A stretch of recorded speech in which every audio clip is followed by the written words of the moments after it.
تو قرآن کہہ رہا ہے کہ اگر خدا اہل ایمان کو لڑنے کا حکم نہ دیتا تو زمین میں کوئی عبادت گاہ بھی باقی نہ رہتی.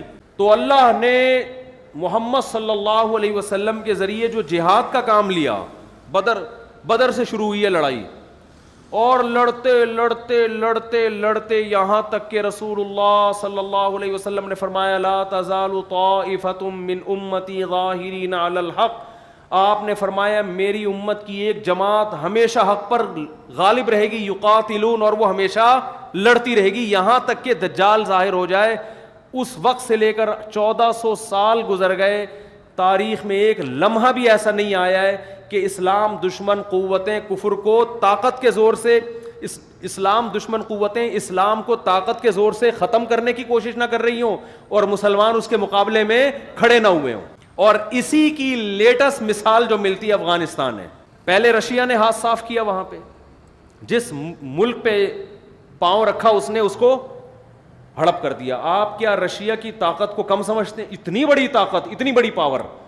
اور جس طرح سے اسلامی ملکوں کو اس نے ہڑپ کرنا شروع کیا, اس سے لگتا تھا کہ قرآن کی جو یہ آیت ہے کہ اللہ نے اس دین کو غالب رکھنا ہے قیامت تک, شاید یہ آیت صحیح نہیں ہے. کیونکہ رشیا, میں تو ان ملکوں میں جا کے میں نے اپنی آنکھوں سے دیکھا ہے, ازبکستان میں گیا, بخارا میں گیا, سمرقند میں گیا, انہوں نے بتایا کہ رشیا نے اسلام کو ختم کرنے کے لیے اتنا ظلم کیا ہے کہ اگر کسی کے وضو کا نشان بھی نظر آتا تھا اس کو فوراً قتل کر دیا جاتا تھا. وہاں میں نے لوگوں سے انٹرویو لیے, انہوں نے بتایا کہ ہمارے باپ دادا پہ جو ظلم ہوا ہے, گھروں کے اندر انہوں نے تہخانوں کے اندر شراب خانے کھولے, جنہوں نے اسلام کو محفوظ رکھنا تھا انہوں نے کیا شراب خانے کھولے, وہاں لڑکیاں وڑکیاں لا کے رکھی تاکہ اگر چھاپا پڑے تو لگے کہ یہ کیا ہے, عیاشی کا اڈا, اور وہاں قرآن رکھ کے اپنے بچوں کو قرآن پڑھانا شروع کیا. انہوں نے اس طرح سے محفوظ کیا. پھر بھی اگر کسی کی مخبری, یہاں تک کہ اگر کسی بچے کو سلام کرتا ہوا دیکھ لیا جو السلام علیکم کہہ رہا ہے, اسے گرفتار کیا کہ تجھے یہ سلام کس نے سکھایا, اس کو قتل کر دیا ہے. یہ جو دنیا میں آج بڑے بڑے پاورفل کنٹری بنتے ہیں نا, جو دنیا کو لبرلزم کو, وہ براڈ مائنڈڈ بنو, ہر ایک کو اپنے جینے کا حق ہے, یہ جینے کا حق صرف ان کے اپنے لیے, دنیا میں اپنے علاوہ کسی اور کو یہ جینے کا حق نہیں دیتے. اس طرح سے ظلم کر کے کیا کیا ہے, اسلام کو ختم کرنے کی کوشش.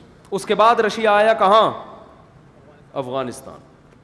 انتہائی غریب ملک, انتہائی پسماندہ ملک.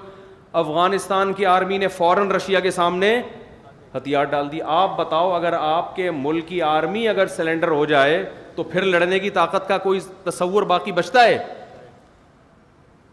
ساری دنیا نے یقین کر لیا کہ افغانستان کو رشیا نے زیر کر لیا ہے. اس وقت نہ امریکہ آیا نہ کوئی اور کنٹری آیا, ساری دنیا جانتی تھی یہ جنگ ہار چکے ہیں. لیکن وہی ہے کہ اللہ نے کیا فرمایا, لِيُظْهِرَهُ عَلَى الدِّينِ كُلِّهِ. ہمیں یاد ہے افغانیوں نے, ہم تو چھوٹے بچے تھے اس وقت, خبریں سنتے تھے, جو لوگ وہاں سے لڑکے آتے تھے مٹی کے غاروں سے پھینکنا شروع کیے ٹینکوں کے اوپر. 100 آدمی ٹینکوں کے سامنے آ کے کھڑے ہو جاتے تھے, شہید ہو رہے ہیں, بالآخر ایک جا کے ٹینک پہ قبضہ کر رہے ہیں. اتنی قربانیاں دی ہیں کہ 16 لاکھ تو آفیشلی یہ رپورٹ ہے, حقیقت اس سے کئی گنا افغانوں کی پوری نسل کٹ گئی. اس میں ہر گلی میں لڑائی ہوئی, ہر محلے میں لڑائی ہوئی. یعنی اتنی پاورفل آرمی سے عوام لڑی ہے, عوام جن کو نہ اسلحہ چلانا آتا ہے نہ باقاعدہ ان کی کوئی ٹریننگ ہے. وہاں کے علماء, مدارس کے لوگ کھڑے ہوئے, یونیورسٹیوں کے, کالج, جس کے ہاتھ میں جو آیا انہوں نے اتنا لڑے ہیں شہادت. اور پھر اللہ نے آسمان سے ان کی مدد دکھائی, ان شہداء کے خون میں خوشبو سنگھائی اللہ نے ان کو. یہاں تک تھا کہ راکٹ لانچر کو وہ جانتے نہیں تھے کہ یہ ہے کیا ہے, اس میں پانی پیتے تھے, اس کا جو لانچر ہوتا ہے نا اس میں پانی پیا کرتے تھے. اتنی جانیں کٹی ہیں, اتنی جانیں کٹی ہیں. بالآخر چند سالوں کے اندر وہ روس جس کے بارے میں کہا جاتا تھا کہ اگر پنجہ گاڑ لے کسی کا باپ بھی اس ہاتھی کے پنجے کو اٹھا نہیں سکتا, دنیا کی غریب ترین قوم نے اس کے ایسے ٹکڑے کیے ہیں, ایسا اٹھا کے پٹخا ہے کہ اب دوبارہ افغانستان کے رخ کرنے کا وہ نام نہیں لے رہا. یہ اسلام کا اتنا بڑا معجزہ تھا جس پر افغان مجاہدین کو جتنی حوصلہ افزائی کی جاتی, جتنا اپریشیٹ کیا جاتا کم. لیکن جن کی عقلوں پہ جن کی آنکھوں پہ جو ہے نا پٹیاں بندھی ہوئی ہیں, جو عقل پرست ہیں, وہ اتنے بڑے اسلام کے معجزے کو ماننے کے بجائے انہوں نے کیا کہہ دیا کہ رشیا اور امریکہ کی جنگ تھی. امریکہ کو یعنی رشیا کو جو شکست دی ہے وہ کس نے دی ہے؟ بولو بھائی, امریکہ نے دی. حالانکہ امریکہ بہت بعد میں آیا ہے, بھاگتے چور کی لنگوٹی پکڑنے کے لیے آیا ہے وہ امریکہ, وہ تو بہت بعد میں آیا. اس نے جب دیکھا کہ یار یہ نہیں پنپ پا رہا ہے, یہاں پہ ایک معجزہ ہو رہا ہے, وہ پھر آیا. تو ان لبرل لوگوں کو اللہ نے دکھایا کہ دیکھو دنیا کی ایک غریب ترین قوم جس کے پاس کھانے کو روٹی نہیں ہے, کیسے میں نے اتنی بڑی طاقت کو طاقت پر اس کو غالب کر دیا ہے. لیکن ہمارے جو پڑھا لکھا طبقہ ہے نا, عقل کے اندھے, انہوں نے کیا کہا کہ یہ کس کی جنگ ہے؟ یہ رشیا, یہ امریکہ, اور یہ امریکہ کی سازش تھی. اور حالانکہ امریکہ کا کوئی بھی فوجی وہاں جا کے لڑا نہیں ہے, بعد میں آ کے انہوں نے تعاون کیا جب دیکھ رہے کہ یہ واقعی یہ رشیا یہاں جنگ جیت نہیں سکتا.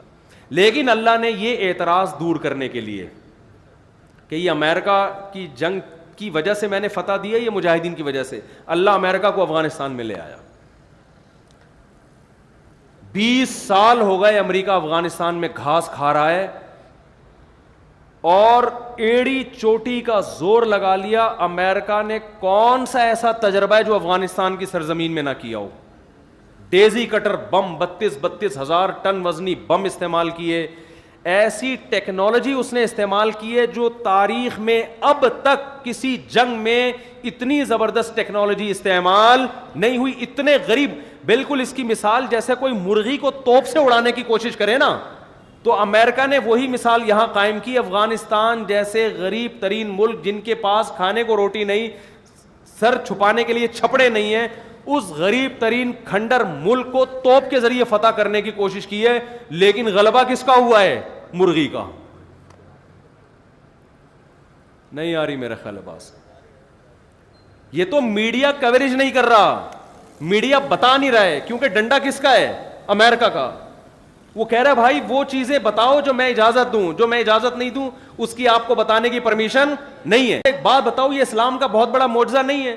20 سال ملا عمر, 10 سال تو وہ پہاڑوں میں چھپ کے قیادت کی ہے انہوں نے.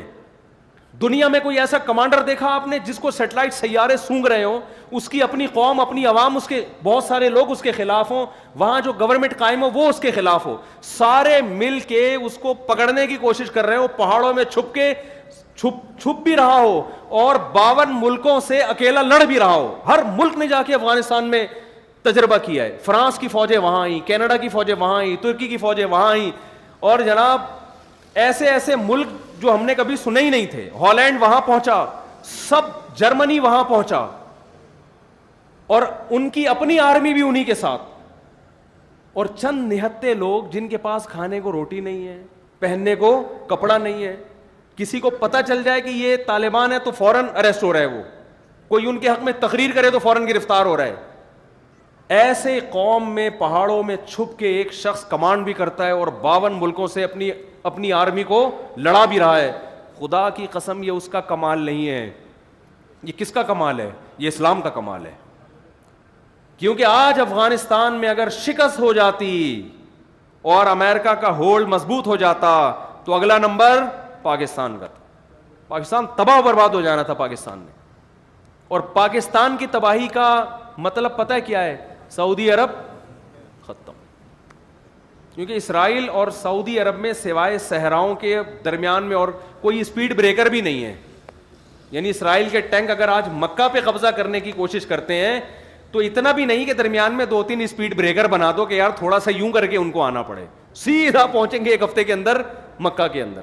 اور عربوں کے پاس فی الحال کوئی ایسی آرمی نہیں ہے جو اسرائیل کے مقابلے میں آ کے کھڑی ہو جائے. وہ آرمی پاکستان کے پاس ہے جو کسی حد تک لڑ سکتی ہے.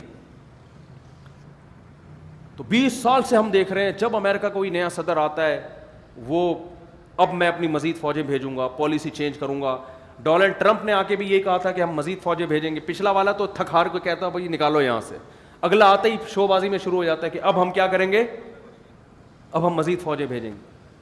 اتنے حربے استعمال کیے کہ آپ کی سوچ ہوگی. افغانیوں کو ڈالر دے دے کے خریدا, مخبریاں کرو, بہت سے بکے, ہزاروں لاکھوں بکے ہیں. مگر ایک خدا کی قسم قربانی کی ایسی داستان قائم کی ہے کہ اگر آج اس پہ ڈاکومنٹری بنے, لوگ بھول جائیں ساری دنیا کو, اور ساری دنیا کو بھول کے ان کے نعرے لگانا شروع کر دیں. ایسی میں جانتا ہوں ایسے گھروں کو, 10 بیٹے ہیں, ایک شہید ہوا, دوسرا شہید ہوا, تیسرا شہید ہوا, چوتھا شہید ہوا, 5واں, 6واں, 7واں, 8واں, 9واں, 10 کے 10 شہید ہو گئے. گھر میں عورتوں کے علاوہ کوئی بھی باقی نہیں بچا. پورے گاؤں ملیا میٹ ہو گئے. مگر جیسے ایک سانپ کو اگر ایک چیونٹی دبوچتی ہے تو ایک جب پکڑ لینا تو وہ مرے یا جیے, لیکن آہستہ آہستہ دوسری, تیسری, چوتھی, 5ویں, 6ٹی, 7ویں, تو سانپ اپنے پھن کے باوجود اور زہر کے باوجود بالآخر ان چیونٹیوں سے ان کی استقامت کی وجہ سے شکست کھاتا ہے. آپ کو پتہ ہے قطر میں جب ابھی طالبان کا اجلاس ہوا ہے اور امریکہ کے جرنل نے سے طالبان کے کمانڈر نے بہت بدتمیزی سے بات کی, تو قطر کے کوئی شہزادے تھے, انہوں نے کہا کہ آپ یہ امریکہ کا جرنل ہے, اس سے آرام سے بات کریں. اس نے کہا یہ تمہارا باپ ہوگا, میرا باپ نہیں ہے. نہیں آئی میرا خیال ہے بات. ایک پگڑی پہن کے ایک پٹھان امریکہ کے جنرل کی آنکھوں میں آنکھیں ڈال کے بات کر رہا ہے کہ اس سے تمیز سے تو بات کرے گا, میں اس سے تمیز سے بات, میں جس طرح بھی کروں یہ میری سنے گا. بہت مشکل ہے بات سمجھانا.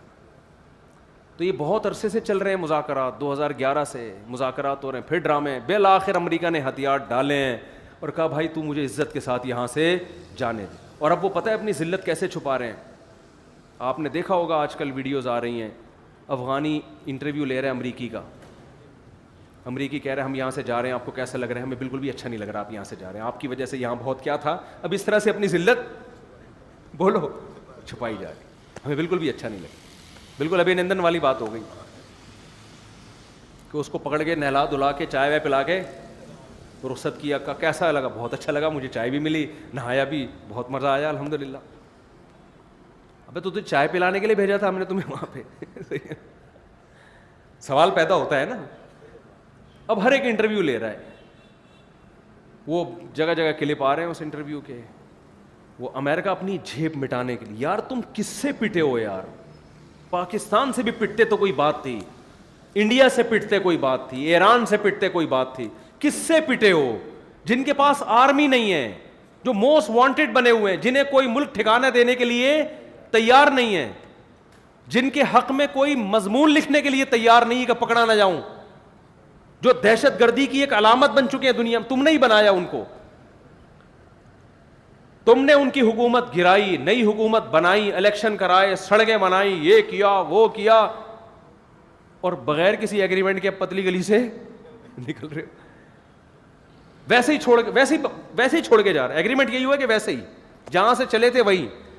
کتنا زور لگایا ایک ایک کمانڈر کو خریدنے میں, سونے میں تولیں گے تمہیں. یہاں تک آفریں کی گئی ہیں طالبان کے کمانڈروں کو کہ بھائی تم دنیا کے جس کنٹری میں شاہی محل چاہتے ہو وہاں تمہیں محل بنا کے دیں گے. وہ پہاڑوں پہ رہ رہے ہیں, وہ کہہ رہے ہیں نہیں بھائی. تو یہ کیا ہے؟ لیظہرہ علی الدین کلی, یہ ختم ہونے والا مذہب نہیں ہے اسلام. جہاں طاقت کی بات آئے گی وہاں طاقت, جہاں ڈیبیٹ کی بات آئے گی وہاں بحث کی دنیا میں بھی غالب آئے گا. تو قربانی دینے والوں نے الحمدللہ قربانی دے کر ایک بہترین تاریخ رقم کر دی ہے. کاش سینما گھروں میں کوئی ڈاکومنٹری چلے جس میں امریکہ کی شکست کو اور افغان طالبان کی قربانیوں کو دکھایا جائے. مجھے یاد ہے آج سے 11 سال پہلے میں یوٹیوب پہ ایک امریکی فوجی کا انٹرویو سن رہا تھا. وہ میدان جنگ میں مشین گن لے کے طالبان کی طرف رخ کر کے بیٹھا ہوا ہے. ایک اخباری نمائندے نے اس سے انٹرویو لیا, یہ ٹی وی چینل نے, کہ تمہیں یہاں کیسا لگ رہا ہے لڑتے ہوئے؟ اس نے کہا دے فائٹ ٹو ڈائی, یہ لوگ لڑتے کس کے لیے ہیں؟ موت کے لیے. اور ایک امریکی جرنل کا انٹرویو آیا, وہ بھی میں نے خود سنا. اس نے کہا کہ اس جنگ میں خدا ان کے ساتھ ہے, ہمارے ساتھ نہیں ہے. تو بھائی یہ اسلام کا ایک بہت بڑا معجزہ ہے, بہت بڑا معجزہ ہے جو دنیا میں ظاہر ہوا ہے. لیکن میڈیا اس کو کوریج دے نہیں سکتا, ہم بھی نہیں دے سکتے, میڈیا تو دور کی بات, کیونکہ وہ آخری کوریج ہی ہوگی. ایسے ہی جیسے آپ اخبار میں ریاض بصرہ کا انٹرویو شائع کر دو تو اس کے بعد کیا ہوگا؟ ظاہر ہے وہ آخری ہی ہوگا, کر نہ دیں. کہیں ریاض بصرہ کا ہمارا کوئی تعلق نہیں ہے, میں ایک مثال دی ہے. تو